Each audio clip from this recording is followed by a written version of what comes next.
الحمدللہ والصلاۃ والسلام علی رسول اللہ. السلام علیکم ورحمۃ اللہ وبرکاتہ. آج سے رمضان 2022 کا آخری عشرہ اسٹارٹ ہو گیا اور ہم لوگ اس وقت مکہ کے لیے روانہ ہو رہے ہیں، عمرہ کرنے جا رہے ہیں. الحمدللہ جیسا کہ رسول اللہ صلی اللہ علیہ وسلم نے فرمایا کہ رمضان میں عمرہ کرنا نہ صرف یہ کہ اس کا ثواب حج کے برابر ہے، بلکہ ایسا ہے جو رسول اللہ صلی اللہ علیہ وسلم کے ساتھ کیا گیا ہو. تو میں آپ سب لوگوں کو اس بات کی ترغیب دیتا ہوں کہ جس کا عمرے کا پلان ہے فیوچر میں، تو وہ کوشش کرے کہ رمضان کے اندر ہی آ کے عمرہ کرے. اس وقت ہم لوگ خیبر میں ہیں. میں اپنے بالکل گھر کے پاس ہوں اور خیبر سے مکہ کم از کم اندازاً 1300 سے 1400 کلومیٹر ہے. تو ہم لوگ اس وقت 7 بجے ہیں شام میں، تو ہم لوگ تقریباً صبح کے 7 یا 8 بجے تک پہنچیں گے، کیونکہ بیچ میں رکنا بھی ہوگا، سحری بھی ہوگی، نمازیں بھی ہوں گی اور کھانا وغیرہ بھی ہوگا. تو رکتے رکتے جائیں گے تو تقریباً 13-14 گھنٹے میں انشاءاللہ مکہ پہنچیں گے. روزوں کا مہینہ رمضان کا مہینہ ہے، جس میں قرآن اول نازل ہوا، جو لوگوں کا رہنما ہے اور جس میں ہدایت کی کھلی نشانیاں ہیں، اور جو حق و باطل کو الگ الگ کرنے والا ہے. تو جو کوئی تم میں سے اس مہینے میں موجود ہو، چاہیے کہ پورے مہینے کے روزے رکھے، اور جو بیمار ہو یا سفر میں ہو تو دوسرے دنوں میں رکھ کر ان کا شمار پورا کر لے. خدا تمہارے حق میں آسانی چاہتا ہے اور سختی نہیں چاہتا، اور یہ آسانی کا حکم اس لیے دیا گیا ہے کہ تم روزوں کا شمار پورا کر لو، اور اس احسان کے بدلے کہ خدا نے تم کو ہدایت بخشی ہے، تم اس کو بزرگی سے یاد کرو اور اس کا شکر کرو. تو اس وقت ہم لوگ خیبر سے ریاض کی طرف روانہ ہیں. ریاض روڈ سے اس وقت ہم لوگ کراس کر رہے ہیں ریاض کا جو ہائی وے. اور سیکوینس روڈ کی اس طرح ہے کہ خیبر سے ریاض اور ریاض سے آگے دوسری سٹیز کراس کرتے ہوئے روڈ سیدھا مکہ کی طرف جاتا ہے. 2020 کے بعد یہ پہلا رمضان ہے جس میں ریسٹرکشنز ہٹا دی گئی ہیں، کیونکہ پچھلے 2 سالوں سے رمضان میں عمرہ کرنا بہت مشکل تھا، بند کیا ہوا تھا کافی عرصے سے. لیکن اب جو ہے وہ کعبہ کو اور اس کی جو سراؤنڈنگز ہیں ان کو اوپن کر دیا. لیکن پھر بھی ہمیں اس وقت پاس لینا پڑا ہے. وہ ان کی جو ایپ ہے، اعتمرنا ایک ایپ ہے یہاں پہ، اس سے وہ پاس لینا پڑتا ہے. اس میں ڈیٹ سلیکٹ کرنی پڑتی ہے، ٹائم سلیکٹ کرنا پڑتا ہے عمرے کا، اور اس کے بعد ہی آپ جا سکتے ہیں، کیونکہ وہ چیک بھی کیا جا سکتا ہے. اور جن کے پاس وہ پاس نہیں ہوگا تو ان کے لیے پھر پینلٹی ہے اور وہ عمرہ بھی نہیں کر سکیں گے.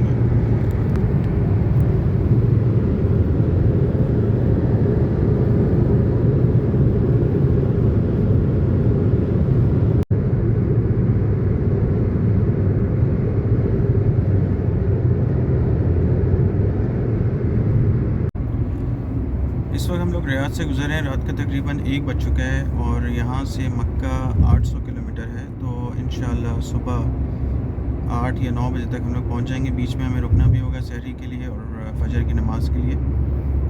تو بات میں رمضان کی کر رہا تھا. رمضان کی راتیں اور دن ویسے تو سارے مہینہ ہی برکتوں والا ہے، معافی ہے، معافی طلب کرنے والا ہے، نیکیوں والا ہے، نیکیاں کرنے والا ہے. جیسے کہ آپ سب کو پتہ ہوگا کہ اس مہینے میں ہر نیکی کا اجر 70 گنا زیادہ بڑھا دیا جاتا ہے. لیکن جو خاص بات اس مہینے کی ہے وہ اس کی راتیں ہیں اور آخری 10 راتیں ہیں. ان آخری 10 راتوں میں اللہ تعالیٰ نے ہمارے لیے لیلۃ القدر کو رکھا ہے. جیسا کہ اللہ تعالیٰ نے سورہ قدر میں فرمایا، انا انزلناہ فی لیلۃ القدر وما ادراک ما لیلۃ القدر لیلۃ القدر خیر من الف شہر تنزل الملائکۃ والروح فیہا بإذن ربہم من کل امر سلام ہی حتی مطلع الفجر.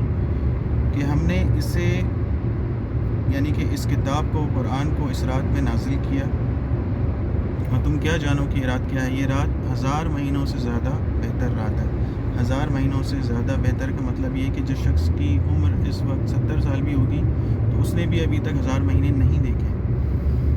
اس رات میں فرشتے اور روح اتارے جاتے ہیں اور اللہ کے حکم سے وہ اپنے سارے کام کرتے ہیں، اور سلامتی ہی سلامتی ہے، مغفرت ہی مغفرت ہے، برکت ہی برکت ہے اس پوری رات میں طلوع فجر تک. تو ہمیں یہ چاہیے، ہمیں یہ پوری کوشش کرنی چاہیے کہ بجائے ہم دوسری ایکٹیویٹیز میں ان راتوں کو گزاریں، شاپنگ میں، پارلر جانے میں، یا افطار کے نام پہ جو پارٹیز ہوتی ہیں ان میں، ہم ان راتوں کو عبادات میں گزاریں، مغفرت حاصل کرنے میں گزاریں. یہی وجہ ہے کہ رسول اللہ صلی اللہ علیہ وسلم ان ساری راتوں میں یعنی کہ آخری 10 راتوں میں اعتکاف میں بیٹھتے تھے، تاکہ